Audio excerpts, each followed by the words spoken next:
Yo, I feel. Listen. I quit the damn fuck. Hold on. I'm a. This is for you guys. This is. I even said for you guys, but mostly for me. But I text my boss. Let me explain this shit. I'm going to. I work. I work at a landscape and shit. I cut grass for a living, right? Not for a living, for a moment. But nigga, I was having issue to go to work and come back to work. So I was like, you know what? I just be in the house, stack up my rent to pay out the internet bill or some shit like that. Ooh. And to make the move happen. But by the name of the title, explain everything. Fuck my personal life right now. We talking about this video right now. What shocked me was the so apparently a street gangster ass nigga fuck with a officer, the most greenest officer in the Bronx or New York or whatever they call it. Listen. Fuck all that talking. Let's get straight to the point, dog. Welcome back to another episode of Swamp Stories. For this video, we cover one of the wildest stories in New York history. It's not exactly the biggest topic, nor does it cover any celebrities, but trust me, these storylines are unmatched. It's the story of one of the boldest men in the Bronx paired with one of the coldest officers we've ever seen. Right. The most coldest nigga in the Bronx and the coldest chef. Let's see, bitch. It's safe to say that this is a good one. But before we get into it, let me run the intro.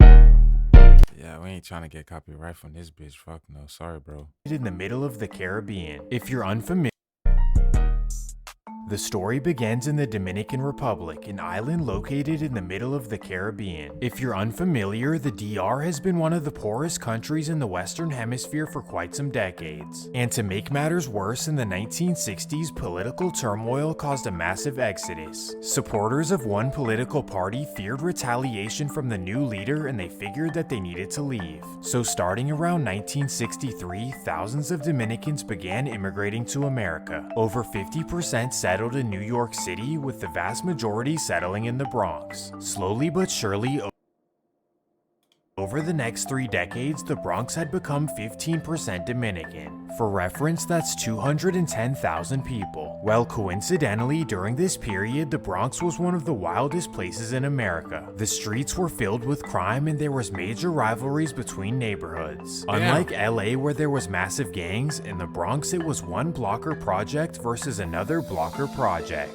I say that to say that the Dominicans had no unified presence. Instead, they abided by the Bronx politics. In the streets, this worked out fine, but in the system, this was a problem. In Rikers Island, the Dominicans were outnumbered by major organizations. With the presence of the Latin Kings, BGF, and the Crips, the Dominicans had a major problem on their hands. That's when 2 Dominican inmates came up with a solution. These would be Leonidas Sierra, also known as Junito, and Julio Marin, also known as Caballo. In 1992, they created the Trinitarios, all for self-protection. Well, as the Trinitarios grew in Rikers Island, they also spread into the streets. Throughout the 90s and 2000s, they gained a dangerous reputation, known as one of the most ruthless to ever hit the Bronx. Because they originated in prison, the nature of the Trinitarios was very structured. The top rank is known as the Primera, who's essentially the biggest shot caller. And second in line is known as Segundo, the man who relays his messages. Well, long story short, a bunch of Trinitario sets formed throughout the city, each having their own Primera. And the biggest and most powerful set happened to form in Brooklyn, specifically Sunset Park. They became known as the Sunset Trinitarios, led by one of the most feared men in all of New York. This would be a man named Ediberto Santana, also known as Flaco. Flaco was a Primera leader, but completely unlike the rest. He called himself La Suprema, a position he created above a Primera. His idea was for Sunset to spread and each have their own Primeras, all calling up to him. This structure went against the Trinitario rulebook, but like I said, Flaco was different. Starting around Flaco. 2010, Flacco made it his mission to bring the Sunset Trinitarios into the Bronx. This would not be a walk in the park, as they'd have to face the Latin Kings and Dominicans don't play. But on top of this, the Sunset expansion was unnecessary, as the Trinitarios already existed in the Bronx. Flacco's expansion was unprecedented, but he really wanted to be the king of all sunsets throughout the city. Well, this right here did not sit well with the Bronx Trinitarios. They told him that they didn't need the sunsets and to stay back in Brooklyn. Flacco simply did not care and was willing to go against his own gang if that's what it took. So in 2011, Flacco sent his men into the Bronx to recruit, and if that didn't work, he told them to send messages. Sadly, it's alleged that over the next 2 years, Flacco claimed the lives of 3 Bronx Trinitarios. Damn.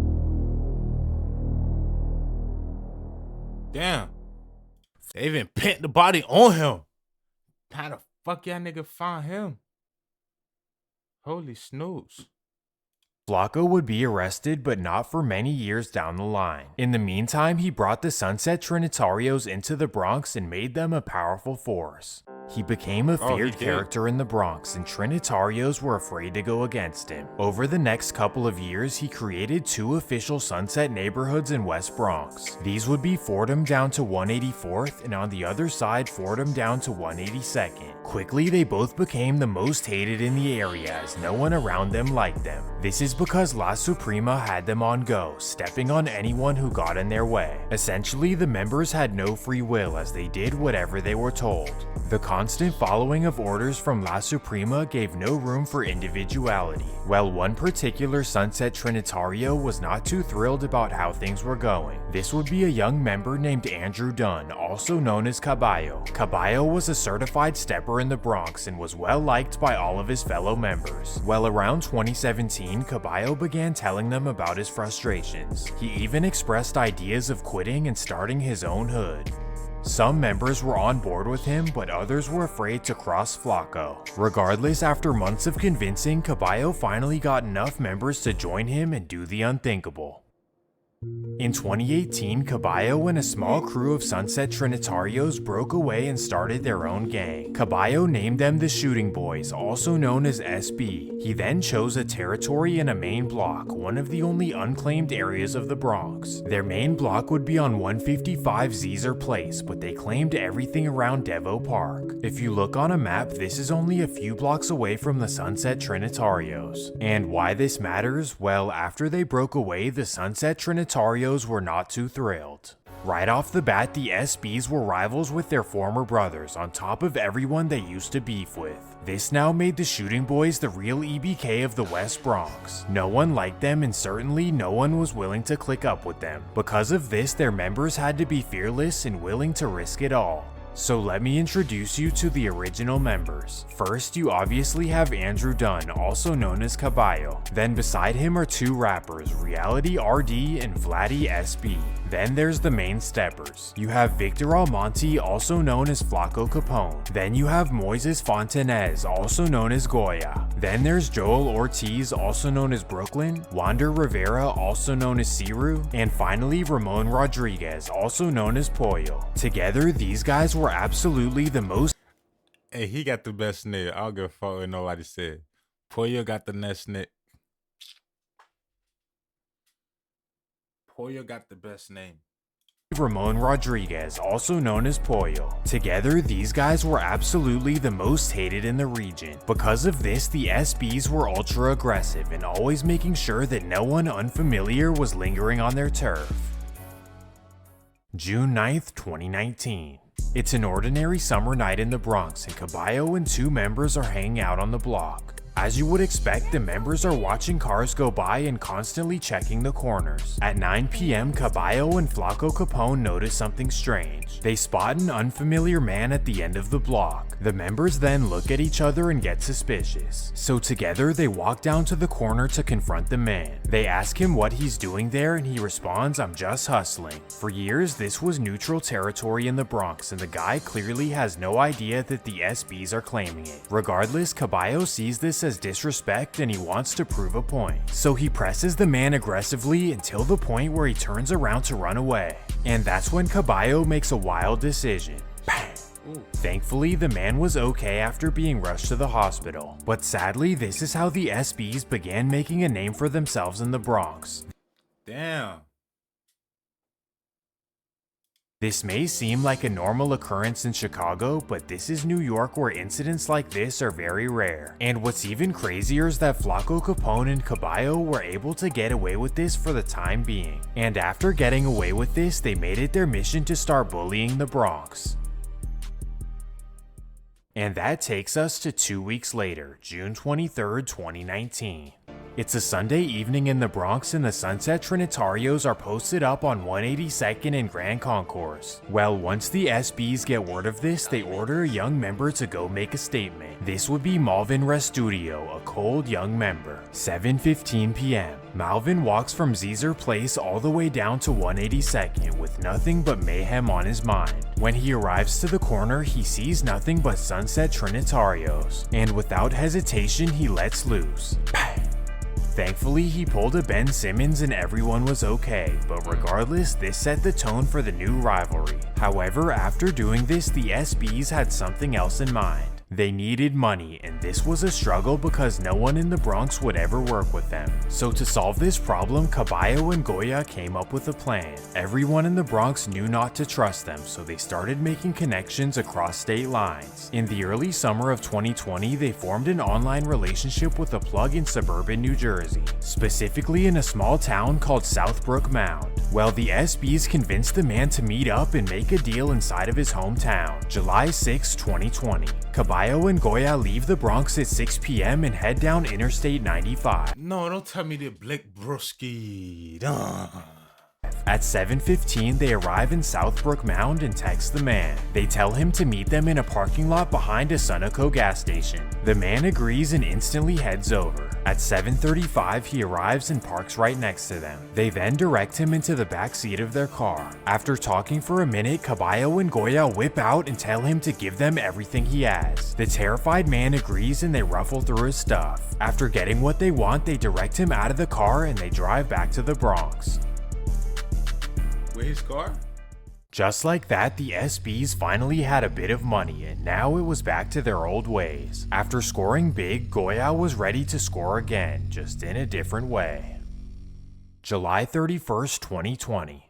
It's a hot Friday afternoon in the Bronx and the Trinitarios are outside on 182nd. When Goya gets news of this, he instantly hops in his car and drives down to the block. At 5:30 p.m., he arrives on 182nd and hops out. Bam! Thankfully, he pulled a Westbrook and everyone was okay. The incident was one of many in the he said a Westbrook. You really had to do that, bro? Just to say she missed? Okay, cool.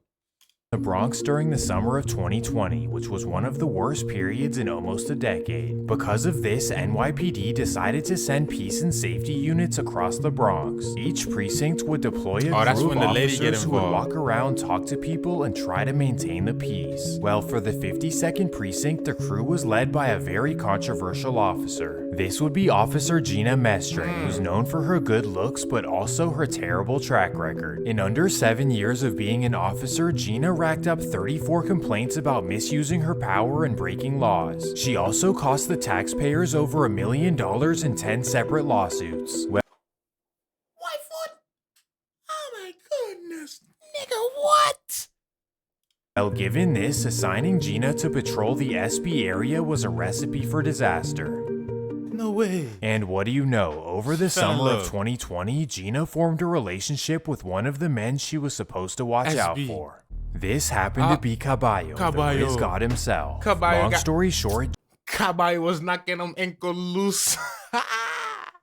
Gina and Caballo started dating in August of 2020. At first, SB members were skeptical, assuming that Gina was using him to get information. However, Caballo was sure that this was the I heard the New York bitches are some real tight holded like keepers, bro. Is that true? Like, no matter, let me hold my stories. Like, no matter what the situation is, these bitches gonna hold you down. Is that true? Or that's some false information? Like, let me know. Real deal and that Gina was on his side. How he knew this? Well, Gina was sending him classified police information and warning him of potential raids. She even told him to lay low because police had their eyes set on the SBs. So Caballo and his fellow members decided to chill out for the time being. But then bad news would come their way. November 4th, How the fuck you? Let's hear it. 2020. It's a regular fall day and the SBs are deep outside in front of Devo Park. All of the high-ranking members are having fun outside like they aren't the most hated in the city. Well, little do they know, 2 cars full of rivals are driving their way at 8 p.m. At 8:15, the cars park on the corner and the rival members hop out. They then run inside the park with no hesitation. 2 unnamed SB members were hit, but thankfully they both made it. Regardless, Caballo was pissed and he wanted revenge as soon as possible. He instantly texted Gina and informed her that he wanted to go get revenge. She smartly told him to lay low until the smoke clears on the investigations, but Caballo was too angry and he could not wait to get back. Damn. Here is where things get interesting. The next day, November 5th, 2020, 9 a.m. Caballo puts on a blue hoodie, a black puffer, and a black hat. He leaves his apartment with no mask, hops in his white Toyota, and drives to his destination. He heads down Highway 87 to the neighborhood Mount Eden. He then parks and walks down Cromwell Avenue, a street with nothing but car repair shops. As he's walking down the street, he's looking for one particular car, a black Acura MDX with tinted windows. At 9:41, he spots the MDX in front of a van, so he instantly reaches into his pocket and runs up to the car. As it turns out, Angel was a Trinitario rapper by the name of Jayla Sombre. This was a devastating loss for the Sunset Trinitarios, especially as Caballo used to be his friend. Well, the next day, Officer Gina sends Caballo's surveillance footage that clearly shows his face. However, because the incident took place in the 44th precinct, the local officers did not recognize his face. And as you would expect, Gina decided not to intervene. But she did tell Caballo that it's only a matter of time, and if they do ask her, she will have to identify him. Well, that day would come and the surveillance No way the bitch gon' snitch. No way the bitch was brought to Gina. What? Right away, Gina texted Caballo and told him to get the next flight out to the Dominican Republic. So shit. Caballo fled the country that same night and decided to hide out in the DR. And that's when Gina had to officially identify the man in the video as Andrew Dunn. After this, Gina and her crew served multiple warrants throughout the Bronx as she pretended to not know where he is. They then searched his flight history and found that he had fled to the DR. From there, police searched for him, but for whatever reason, he kept being absent during their raids. This would continue for quite some time. In the meantime, the SBs would be without their commanding leader. But this did not mean that their presence in the streets was done by any means. And that takes us to June 20th, 2021. It's a Sunday night in New York and the SBs are looking to go have some fun. They know it's not safe for them to party in the Bronx, so instead they head out to a safer location. At 12:30 a.m., 3 SB members head to a popular club on West 207th. These would be Wander Rivera, also known as Ciru, Edward Perez, also known as Perico, and Ramon Rodriguez, also known as Pollo. Well, at 1 a.m., the young rowdy members arrive at the club and begin walking around. While strolling through the club, one of the members notices a shiny watch on somebody's wrist. This happens to be an iced out Audemars Piguet, also known as an AP. The member instantly recognizes that it's an expensive watch, so he relays the information to his fellow members. Instantly, all intentions of having fun are thrown out the window. Now, all they want is the watch. So quickly, they leave the club and hop in their car. This is where they group together, put their masks on, and think about what they're gonna do. At 2:15, they finalize their plan and decide to park their car across from the club. The members patiently wait for the man to come outside for 2.5 hours. Then at 4:40, the man with the watch finally walks outside with his friend. The man, whose name is Milton Grant, then walks to the parking lot and hops in his beautiful car, a satin-wrapped BMW 7 Series. Oh my goodness. Well, Milton then drives down Vermillion Avenue headed for Dyckman Street. This is a strip full of popular takeout restaurants. Little does Milton know the crew of SB members are following behind him. At 4:45, Milton double parks on Dyckman, and that's when the SB members pull beside him. Two members hop out and demand Milton to get out of the car. Milton instantly hits the gas to drive away, but that's when the members make a devastating decision. Damn, smoke him. After doing this, Pollo grabs the AP and they all head back to the Bronx. As it turns out, Milton Grant was a successful businessman, a father of two, and a loving husband. At the time being, NYPD had no clues for solving the case. At this point, the SBs were complete. Wow. Oh my God. Flashy, expensive shit would get you killed. That's why I rock around broke. I don't give a fuck if y'all ain't here talking about why the fuck you wearing this bitch. I'm broke, okay? Before y'all to come rob me, bitch, you fuck. Nah, you tripping. Completely untouched by the law. Caballo was successfully hiding out in the DR, and the young members were getting away with wild acts such as this. This would last for another 9 months until NYPD started to put everything together. The first Shooting Boys indictment. On March 31st, 2022, 10 members were arrested on 15 felony counts. On this day, dozens of raids were served throughout the Bronx and 9 members were arrested and apprehended. Only one man remained, the one who NYPD had their entire focus on. Caballo was still hiding out in the DR, and for whatever reason, he was never there when the raids were taking place. This became a game of cat and mouse, as Caballo was always one step ahead. But finally, in late April, Caballo was found by US Marshals. In typical New York fashion, all 10 members were sentenced pretty quickly, and the major headlining news came on November 17th, 2022. Caballo pled guilty to the event on November 5th, 2020 and received 35 years to life. Damn. After this takedown, police were still not satisfied for multiple reasons. Number one, they were skeptical on how Caballo kept ducking every raid. He's either a genius or someone from the department had to be helping him out. But wait, we're not quite there yet. In the meantime, 4 SB members were still left on the streets. These would be Ciru, Perico, Pollo, and Baddie SB. Without their large squad of members, the remaining guys knew that they needed to lay low. And that takes us to New Year's Eve, December 31st, 2022.